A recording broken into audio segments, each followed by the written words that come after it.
베르그 요리분담 11번째 시간입니다. 그래서 오늘 우리가 함께 나눌 주제는요, 예수님과 구원.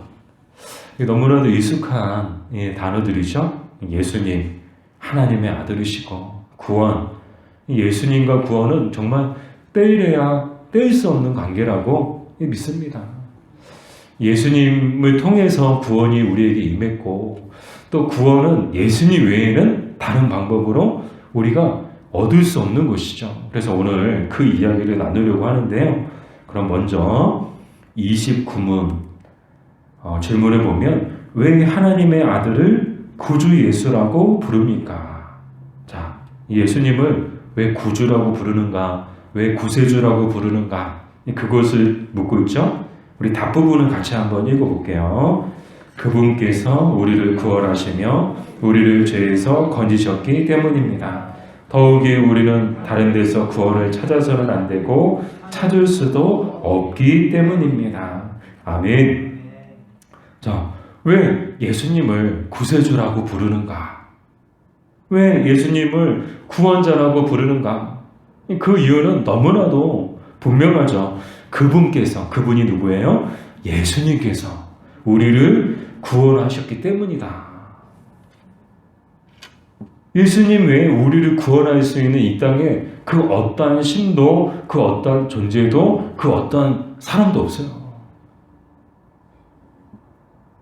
오직 예수님만이 우리를 구원하실 수 있는 능력이 있으신 줄 믿습니다. 또 예수님만이 우리를 구원하실 수 있는 자격을 갖추신 줄 믿습니다. 지난 시간 그 예수님의 그 자격에 대해서, 우리를 구원할 수 있는 자격을 갖춘 사람이 누가 있는가? 예수님밖에 없다는 것을 우리가 공부했었잖아요. 그 이야기를 계속 반복해서 이제 하고 있죠. 그 예수님께서 우리를 구원해 주셨는데, 자, 그럼 예수님이란 첫 번째 질문을 통해서 예수님이라는 그 이름의 뜻은 무엇인가? 마태복음 1장 21절 우리 같이 읽어볼게요. 아들을 낳으리니 이름을 예수라 하라. 이는 그가 자기 백성을 그들의 죄에서 구원할 자이심이라 하니라. 아멘. 자, 이 예수라는 이름이 갖고 있는 뜻이 뭔가? 이는 그가 자기 백성을 그들의 죄에서 구원할 자이심이라. 그런 뜻을 갖고 있다는 거예요. 즉, 예수라는 이름 자체가 구원자라는 그런 뜻을 갖고 있다는 거예요. 근데 이 예수님이라는 이 용어가 신약시대에 등장하지만 신약시대에 처음으로 등장했느냐? 그렇지 않습니다. 구약시대에도 등장했어요. 그래서 구약시대는 똑같은 예수라는 이름으로 등장한 것이 아니고 구약식 히브리어 그 이름으로 등장했는데, 아마 들어보시면 아실 거예요. 히브리어로 구원자라는 그 뜻의 단어가 뭔가 하면 여호수아라는 그 히브리어가 바로 구원자라는 뜻이에요. 우리가 이제 잘 알고 있는 것처럼 여호수아라는 인물도 있었죠. 근데 그 이름이 갖고 있는 뜻이 뭐냐? 바로 구원자라는 그런 뜻을 갖고 있다는 것이죠. 그럼 뭐에서 구원하실 자인가? 그것을 물어봤을 때 바로 오늘 답이 가르쳐주죠. 또 하나님의 말씀이 우리를 가르쳐주시죠. 그들의 죄에서 구원할 자이심이라. 아멘. 우리를 죄 가운데서 구원해 주실 분, 그분이 바로 예수님이시다. 그 이야기를 하고 있고, 이제 참고로 이제 그리스도라는 그런 표현도 우리가 많이 쓰잖아요. 그리스도라는 그런 이름의 뜻은 뭔가? 이 그리스도란 이 기름 부음을 받은 자를 뜻합니다. 이 기름 부음을 받은 자를 그리스도라 부르죠. 근데 이제 구약시대 기름 부음을 받는다는 것은 어떤 뜻인가 하면 아무나 기름 받는 게 아니에요. 이 기름 부음을 받음을 통해서 세워지는 세 가지 직분이 있었는데, 첫 번째가 왕, 두 번째가 선지자, 세 번째가 제사장. 즉 왕, 선지자, 제사장들만 오직 기름 부음을 통해서 세워졌어요. 그럼 왜 기름을 부었을까? 그 이유는요, 그만큼 거룩한 직분이다. 거룩한 사명이 있다. 그런 뜻을 갖고 있고요. 또 이 구별되어졌다라는 그런 뜻도 있고요. 그런 여러 가지 이 목적을 가지고 기름 부음을 통해서 왕, 선지자, 제사장들을 세웠죠. 근데 이제 예수님은 그러면 왕, 선지자, 제사장 중에 무엇에 해당될까요? 자, 이 질문을 잘 이해하시면 질문이 좀 이상해 여러분. 이 세 가지 중에 예수님은 어디에 해당되실까요? 네 가지 다 해당됩니다. 아멘. 우리 조영미 성도님 굉장히 정답을 자신 있게 말씀해 주셨습니다. 네, 제가 질문을 드리면서도 그럼 세 가지 중에 하나인가? 세 가지 중에 하나를 말해야 되나? 근데 정답부터 말씀을 드리면 조영미 성도님 말씀하셨던 것처럼 사실 예수님은 세 가지 다 해당되세요. 왕, 선지자, 제사장. 이 세 가지 직분을 예수님도 갖고 계세요. 그러나 이 땅의 수많은 왕들, 제사장들, 선지자들하고 어떤 차이가 있느냐? 예수님은 왕 중에 왕이시고, 예수님은 선지자 중에 선지자시고, 예수님은 제사장 중에 제사장이시다. 최고의 제사장이시고, 최고의 왕이시고, 최고의 선지자시셨죠. 예수님도 이 땅에서 이렇게 삼중직, 이것을 이제 삼중직이라고 이야기를 하거든요. 예수님도 이렇게 왕, 선지자, 제사장. 즉, 이 기름 부음을 받았죠. 그래서 그리스도라고 불렸죠. 예수, 죄에서 구원할 자이십니다.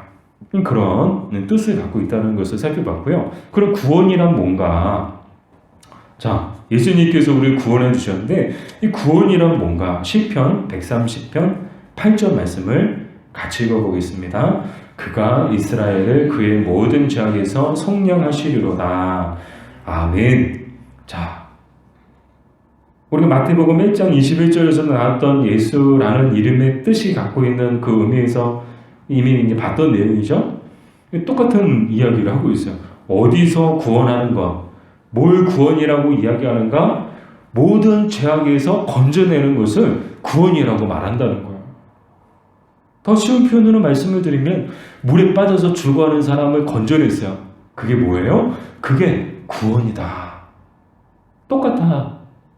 이 구조라고 하죠. 사실 이제 물에 빠진 사람을 건져내는 것을 이제 구조라고 하죠. 그래서 이제 뭐 이렇게 이런 일을 하는 분들을 구조대원이다. 뭐 그렇게 이야기하죠. 그런 행위를 구조라고 하죠. 그러나 성경적으로 이 죄악 가운데 죽을 수밖에 없는 사람들을 그 죄악 가운데서 건져내는 것, 그거를 성경에서는 구원이라고 말한다는 거예요. 사랑 여러분, 저와 여러분은 모두가 다 이미 구원받은 사람들인 줄 믿습니다. 이미 우리는 구원받았어요. 그러니까 이제 막 이렇게 지금 어떻게 하면 구원받을 수 있을까? 교회 열심히 다니면 구원받을 수 있을까요? 돈 많으면 구원받을 수 있을까요? 아니요. 이미 구원받았어요. 예수님을 믿는 순간, 예수님을 영접한 순간 우리는 이미 구원받은 줄 믿습니다. 그리고 이 이미 받은 구원은 영원히 없어지지 않아요. 한 번 구원은 영원한 구원이에요. 다만 죄 가운데 살아가죠. 구원받았지만 그럼에도 불구하고 우리는 늘 죄 짓고 살죠.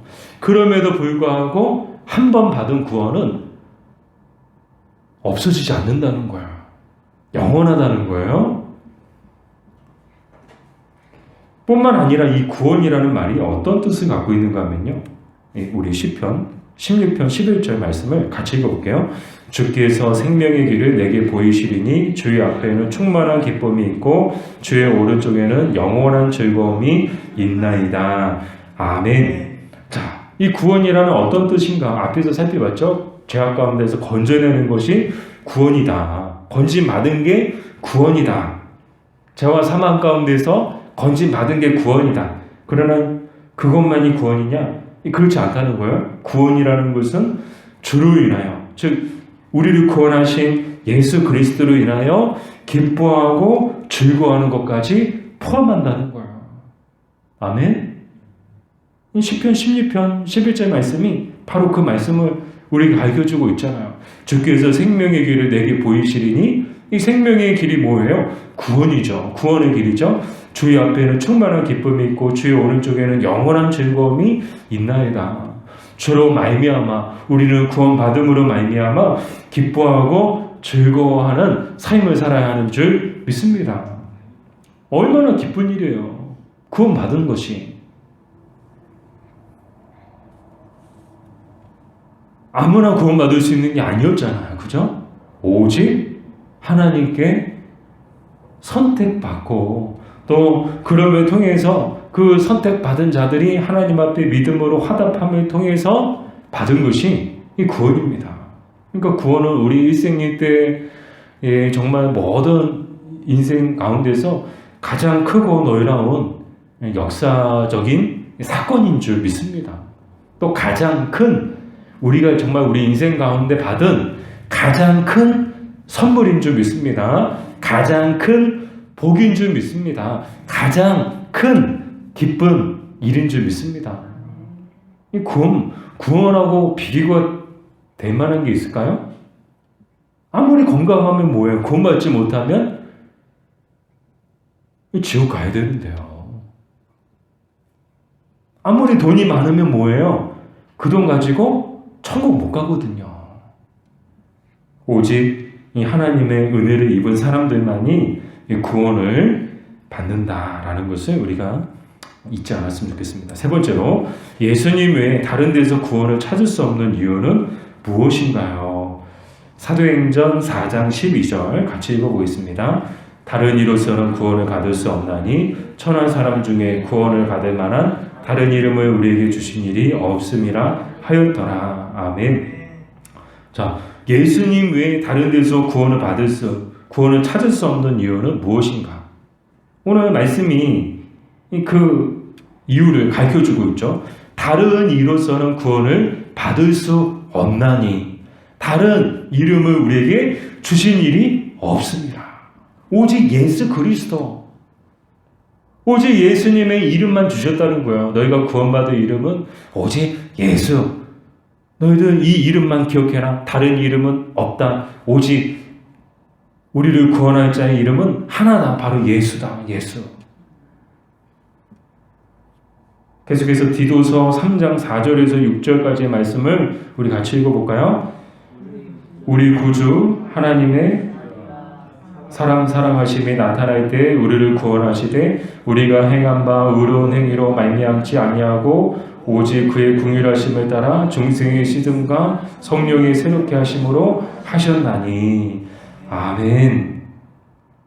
자, 예수 그리스도만이 이 구원을 성취하셨기 때문이다라는 것을 가르쳐주죠. 그럼 왜 예수님밖에 없는가? 왜 예수님의 이름밖에는 없는가? 그 예수님이 우리를 향한 하나님의 구원의 계획을 이루어 주셨기 때문이다. 정말 그렇죠. 이 하나님은 계획을 세우셨어요. 어떤 계획을요? 구원 계획을, 놀라운 계획을 세워 놓으셨어요. 근데 그 계획을 이루신 분이 누구예요? 바로 하나님의 아들이신 예수님이신 줄 믿습니다. 그렇잖아요. 이 계획도 세우는 거 중요하지만 그것보다 더 중요한 게 뭐예요? 계획이 이루어져야죠. 계획이 성취됐을 때 그게 온전한 결과고 또 온전한 또 효력이 있는 것이지, 이 계획이 있지만 그 계획이 이루어지지 않으면요, 그냥 계획으로 그냥 끝나는 거예요. 다윗이 성전을 짓고 싶었죠. 그래서 다윗이 막 성전 지으려고 막 모든 준비를 다 해놨어요. 근데 다윗이 성전을 지었을까요? 못 지었을까요? 못 지었죠. 누가 지었어요? 아들이 지었어요. 그래서 그 성전을 우리는 다윗 성전이라고 부르지 않고 솔로몬 성전이라고 부르죠. 왜요? 솔로몬 시대에 지었으니까. 만약 다윗 시대에 지었으면 다윗 성전이라고 불렀겠죠. 그러니까 이제 다윗의 꿈이 다윗을 통해서 이루어진 것이 아니고 그의 아들 솔로몬을 통해서 이루어졌죠. 마찬가지입니다. 이 구원도 하나님이 이 구원에 대한 계획을 세우셨죠. 근데 그 계획을 이루신 분이 누구냐? 바로 하나님의 아들이신 예수님이시고, 그 성령님은 뭐 하셨는가? 우리 지난 시간에 살펴봤죠? 성령님은 이 놀라운 사실을 우리에게 가르쳐 주셨고, 그래서 우리로 하여금 예수님을 도저히 믿지 않고는 견딜 수 없도록 우리의 마음을 감동시키셔서 우리가 예수님이 우리의 유일한 구세주이십니다. 예수님이 우리를 구원하셨습니다.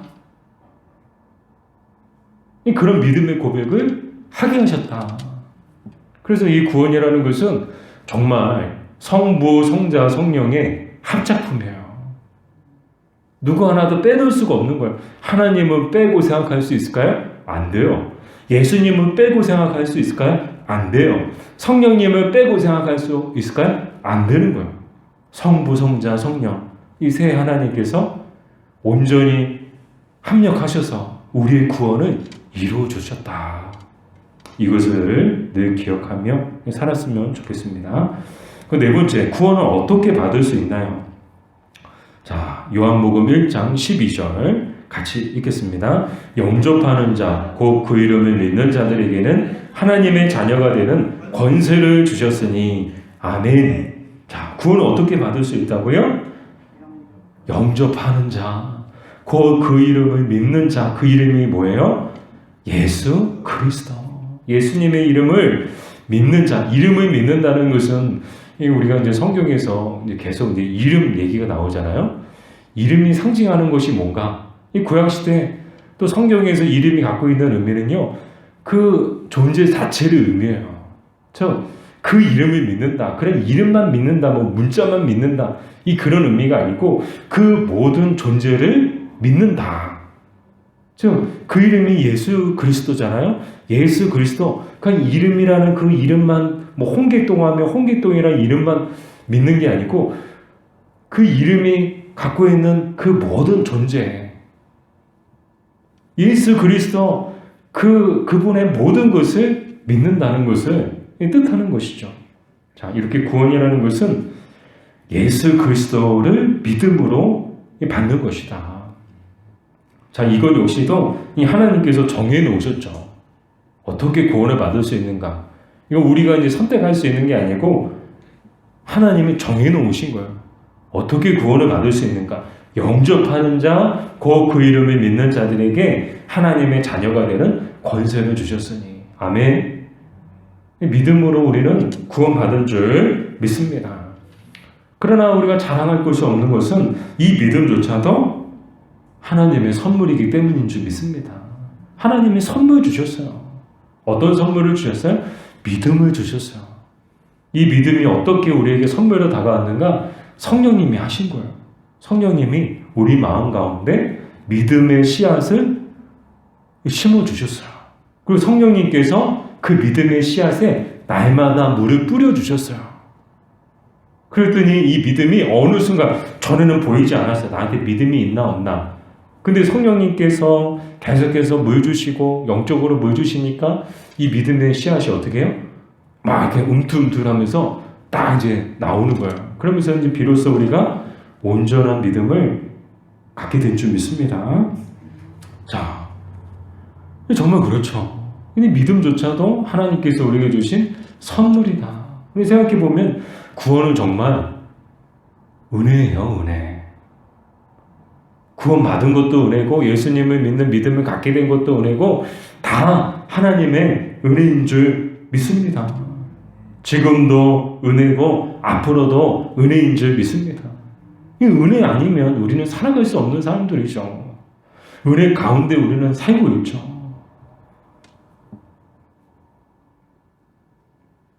늘 하나님이 주시는 은혜를 사모하며 살아갈 때 정말 하나님은 그런 것 같아요. 작은 것에도 이것도 하나님의 은혜입니다. 고백할 때 더 큰 은혜를 주실 줄 믿습니다. 자, 그러면 30문. 자신의 구원과 행복을 성인이나 자신에게서 찾거나 혹은 다른 곳에서 찾는 자들은 예수님을 믿는 것입니까? 자, 우리 답부분을 같이 한번 읽어볼게요. 아닙니다. 비록 그들이 말로 주님을 자랑하더라도 행동에 있어서는 오직 구원자이며 구주이신 예수님을 부인하는 것입니다. 예수님이 완전한 구주가 아니라고 하든지 아니면 참된 믿음으로 구주를 영접하고 구원에 필요한 모든 것을 주님 안에서 찾든지 둘 중에 하나입니다. 자, 이 좀 내용이 어려우실 수 있는데 이것은 누구를 두고 질문한 것인가 하면 바로 로마 카톨릭 교회를 염두에 두고 한 질문이야. 천주교죠. 오늘날의 천주교인들 그들을 향한 그런 질문인데요. 그래서 이제 질문을 좀 만들어 봤어요. 로마 카톨릭 교회는 구원을 어디서 찾는가? 즉, 천주교는 구원을 어디서 찾는가? 천주교가 구원을 어디서 찾을까요? 크게 두 군데에서 찾는데, 첫 번째는요, 자신에게서 찾아요. 이 자신에게서 찾는다는 것은 이 뭐 금식하고 또 구제하고 또 순례하고 또 고행하고 또 선을 베풀고 덕을 쌓고 그렇게 해서 뭔가 자신의 공로를 통해서 구원을 받는다고 생각해요. 그러니까 자신이 잘해야 구원을 받는다. 이 세상적인 가치관하고 비슷한 것 같아요. 내가 열심히 해야 성공하는 거지. 남들처럼 똑같이 해서 성공하겠어? 안 된다는 거죠. 남보다 더 열심히 해야지. 열심히 해야 성공하고. 그런 것처럼 구원에 대해서도 내가 열심히 해야 구원을 받는다라고 그렇게 그런 의식을 갖고 있다는 거예요. 여러분 맞을까요? 틀릴까요? 우리가 열심히 해야 구원을 받을까요? 그럼 우리는 어떨까요? 우리도 열심히 해야 구원을 받을까요? 열심히 안 하면 구원 못 받을까요? 아까도 말씀을 드렸죠? 우리는 그것하고 상관없는 사람들이에요. 이미 우리는 구원받은 사람들인 줄 믿습니다. 이 구원은 영원하고 이 구원은 흔들리지 않는다고 말씀을 드렸잖아요. 내가 잘하면 이 구원이 계속 유지가 되는 거고 내가 잘 안 하면 구원을 유지 못하고 잃어버리는 거고 그래서 이 구원이라는 것을 늘 잘 붙잡고 있어야 된다. 어디 갈 때도 뭐 이렇게 뭐 놓고 가면 안 되고 정신 바짝 차리고 늘 잡고 있어야 우리가 마지막 때 이제 구원을 받는다. 우리 장로교의 신앙은 그렇지 않습니다. 한 번 구원은 영원한 구원이에요. 다만 무엇을 요구하는가 하면 이렇게 놀라운 구원을 받은 사람이라면 이 구원을 받은 사람답게 구원에 합당한 삶을 살아야 된다는 거예요. 그렇게 큰 구원을 받아놓고도 합당한 삶을 살지 못한다면 정말 부끄러운 것이다. 그게 부끄러운 것이다. 그렇게 이제 우리 장로교에서는 가르치죠. 사랑하는 여러분, 우리 천주교는 그렇지 않아요. 천주교는 자기가 열심히 해야 구원을 받는다. 열심히 안 하면 한 번 구원 받았다가도 그 구원을 잃어버릴 수 있다라고 그렇게 생각해요. 그런 점에서 우리랑 좀 차이가 있죠. 근데 이 성경에 보면 이제 비슷한 내용들이 나오죠. 뭐 율법을 잘 지키고 뭐 행위로 구원을 받느냐? 결국에는 이제 자신이 열심히 해야 자신이 잘해야 구원을 받는다는 것은 이 행위로 구원을 받는다는 것하고 똑같은 거거든요. 그러나 이 행위로 구원 받는다고 말씀하셨나요? 아니요. 믿음으로. 오직 이 구원 받는 방법은 예수 그리스도를 믿는 그 믿음의 방법을 통해서 구원을 받을 수 있다고 분명히 우리가 앞에서 봤잖아요. 하나님이 정해주신 방법이에요. 야, 너희 열심히 해야 돼. 너희 열심히 선을 쌓고 공로를 쌓아야 이만큼 쌓아야 너희가 구원 받을 수 있어. 그렇게 말씀하지 않으셨습니다. 어떻게 해야 구원을 받을 수 있다고요? 영접하는 자, 그 이름을 믿는 자들은 하나님의 자녀가 되는 권세를 주셨다. 믿음으로 구원을 받는다고 했죠. 근데 천주교는 어때요? 자기가 열심히 해야 구원을 받는다라고 생각한다는 거예요. 그래서 열심히 하잖아요.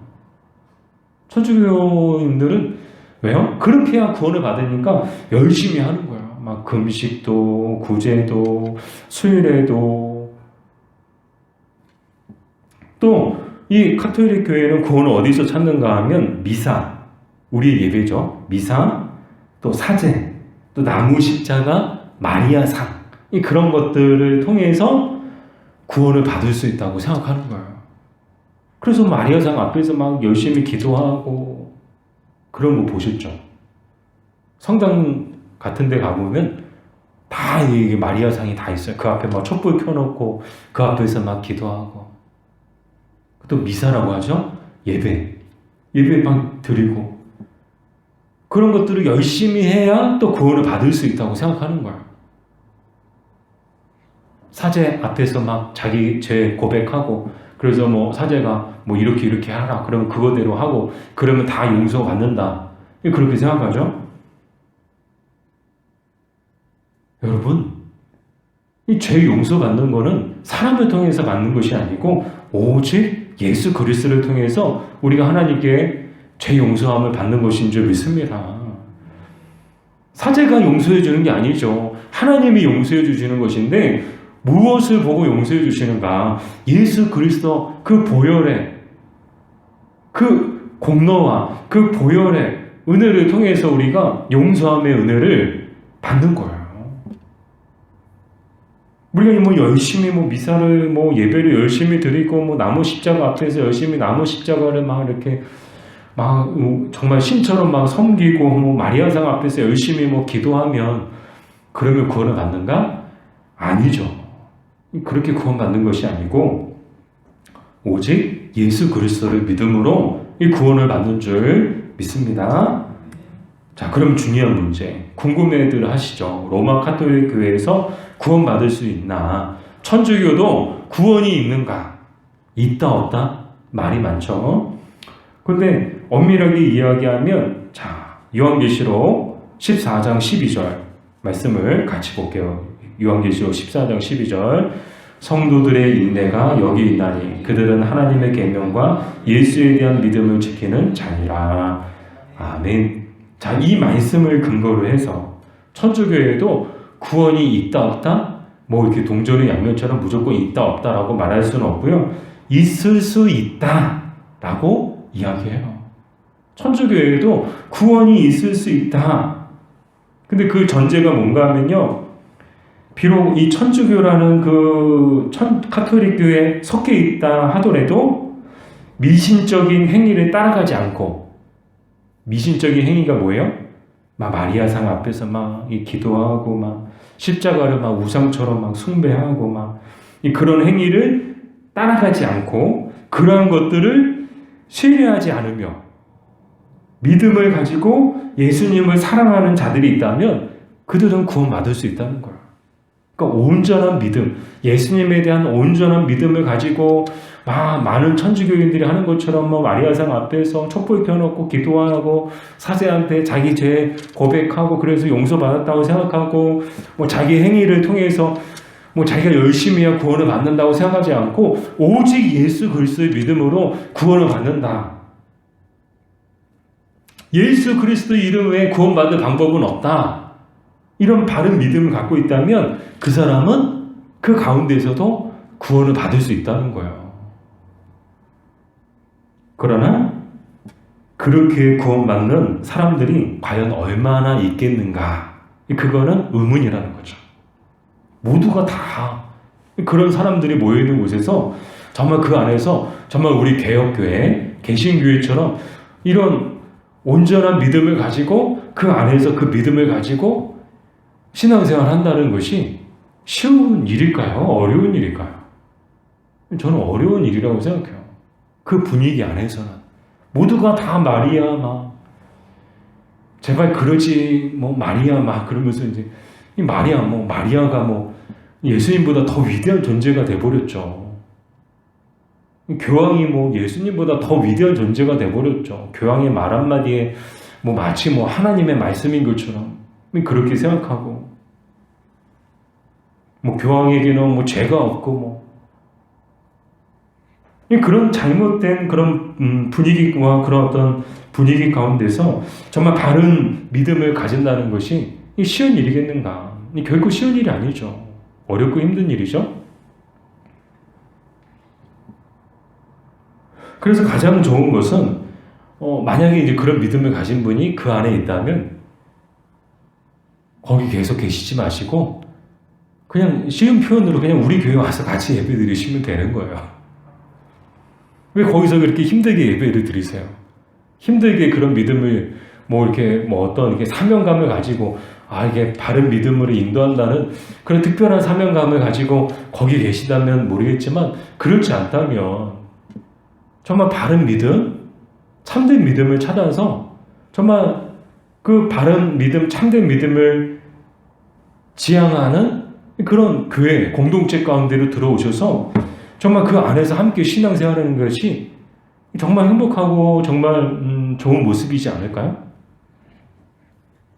그래서 여러분 우리 주변에 우리도 이제 그런 질문들을 받을 때가 있어요. 천주교회도 구원이 있냐 없냐 없다 있다 우리가 딱 이렇게 단정지어서 이야기할 수는 없지만 그럼에도 불구하고 앞서 말씀을 드린 것처럼 그 안에서도 바른 믿음을 가진 사람이 있다면 그 사람은 구원받을 수 있다는 거예요. 그러나 가장 좋은 모습은 왜 그렇게 그런 분위기와 그런 힘든 가운데서 신앙생활을 하려고 하느냐. 같은 믿음을 가진 사람들끼리 같이 모여서 이 신앙생활을 하자. 그렇게 권면하는 것이 저는 제일 좋은 방법이라고 생각하고요. 그런 점에 있어서는 천주교회에 다니는 분들도 성당을 다니는 분들도 우리의 전도 대상이다.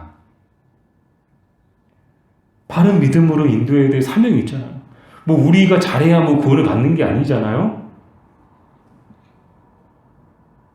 오직 믿음으로 구원을 받는 것이고 예수 그리스도를 믿어야 구원을 받는 것이고 예수 그리스도 외에 다른 구원받는 이름을 우리에게 주신 적이 없잖아요. 그래서 혹시 주변에 이제 성당 다니시는 분들 계시다면 이런 이야기들을 이렇게 같이 또 나누고 그러면 통해서 정말 바른 믿음으로 인도할 수 있는 저 여러분들이 되었으면 좋겠습니다. 우리는 전하는 거고요. 그 가운데 일하시는 분은 성령 하나님이 일하실 거라고 믿습니다. 또 한편으로 감사한 것은 정말 우리는 참 감사하지 않는가. 이 바른 믿음 안에 바른 진리를 가리키는 이 공동체 가운데서 우리가 이 신앙생활하고 있다는 것이 얼마나 감사한가. 그렇지 않나요? 근데 지금 너무 감사해요. 같이 이렇게 예배드릴 수 있는 성도님들이 계시다는 것, 또 이 영상으로도 함께 참여하시는 성도님들이 계시다는 것, 이 얼마나 감사해요. 이런 공동체가 있다는 것은 정말 하나님께서 우리에게 주신 큰 복이요, 또 선물인 줄 믿습니다. 이 안에서 우리는 정말 우리에게 주신 이 귀한 믿음을 잘 지키며 갔으면 좋겠고요. 늘 하나님 앞에 감사하는 우리가 되었으면 좋겠습니다. 그래서 주님 오실 때 정말 우리가 모두가 다 기쁨으로 이 주님 앞에 섰으면 좋겠습니다. 자, 이제 우리 함께 기도했으면 좋겠습니다.